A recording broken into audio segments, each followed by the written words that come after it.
Hi! Welcome sa Pinoy Tutorial TV channel.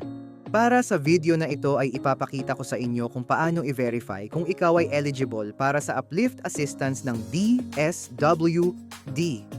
Layunin nitong matiyak na ang iyong pangalan ay maisasama sa listahan ng mga lehitimong benepisyaryo ng DSWD.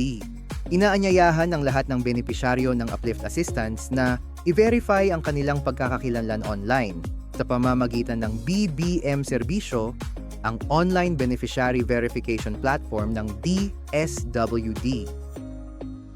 Para i-verify ang iyong pagkakakilanlan, i-open ang iyong computer or mobile phone browser. I-type sa iyong address bar ang website na https://bbmserbisyo.dswd.gov.ph/. Sa opisyal na website ng BBM Serbisyo, i-input ang iyong personal na impormasyon tulad ng iyong unang pangalan, gitnang pangalan, apelyido, at araw ng kapanganakan. Pagkatapos ma-input ang iyong personal na impormasyon, i-select ang magpatuloy na button. I-select ang Start Liveliness na button para i-verifika ang iyong pagkakakilanlan. Sundin lamang ang mga instructions sa iyong screen.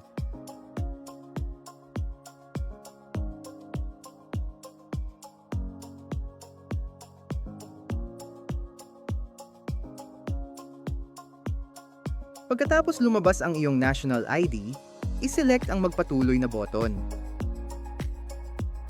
I-input ang iyong mobile number para i-verify. Pagkatapos ma-input ang iyong mobile number, i-select ang magpadala ng one-time PIN na button. Congratulations! Matagumpay mong na-verifika ang iyong pagkakakilanlan online gamit ang BBM serbisyo. Kung ikaw naman ay naka-encounter ng problema sa pagberipika ng iyong account, maaari kang makipag-ugnayan sa mga sumusunod na DSWD contacts. Sana ay nakatulong sa iyo ang video na ito. Para sa iba pang mga darating na tutorial videos, huwag mong kalimutang i-like at i-subscribe ang ating channel, Pinoy Tutorial TV.